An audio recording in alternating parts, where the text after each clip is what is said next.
ప్రియా న్యూస్కు స్వాగతం. ఈనాటి ముఖ్యాంశాలు. ఆటో కార్మికులను సంక్షేమ బోర్డు ఏర్పాటు చేయాలి. సిపిఐ రాష్ట్ర కార్యదర్శి వర్గ సభ్యులు హరినాథ్ రెడ్డి డిమాండ్ చేశారు. ఈరోజు ఏఐటియుసి ఆధ్వర్యంలో తిరుపతి నగర ఆటో యూనియన్ 13వ మహాసభలు ఘనంగా జరిగాయి. ఈ కార్యక్రమానికి ముఖ్య అతిథిగా సిపిఐ రాష్ట్ర కార్యదర్శి వర్గ సభ్యులు పి హరినాథ్ రెడ్డి, సిపిఐ జిల్లా కార్యదర్శి పి మురళి, ఏఐటియుసి జిల్లా అధ్యక్షులు కార్యదర్శులు చంద్రశేఖర్ రెడ్డి, కె రాధాకృష్ణ హాజరైనారు. అనంతరం బైరాగి పట్టేడ పద్మావతి పార్క్ నుండి ఆటో కార్మికులు పెద్ద ఎత్తున ర్యాలీ సభ ప్రాంగణానికి చేరుకుని ఏఐటిసి జెండాను ఆటో యూనియన్ సీనియర్ నాయకులు మురళీ గారు ఆవిష్కరించారు. అనంతరం ప్రజా నాట్య మండలి ఆధ్వర్యంలో విప్లవ గీతాలను ఆలపించుకుని సభను ప్రారంభించడం జరిగింది. ఆటో కార్మికుల ఐక్యత,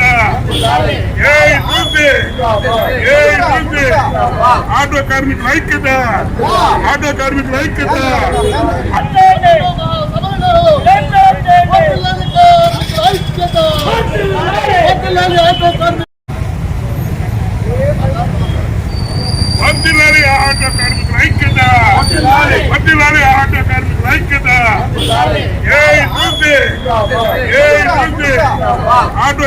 ఐక్యత, ఆటో కార్మికుల ఐక్యత.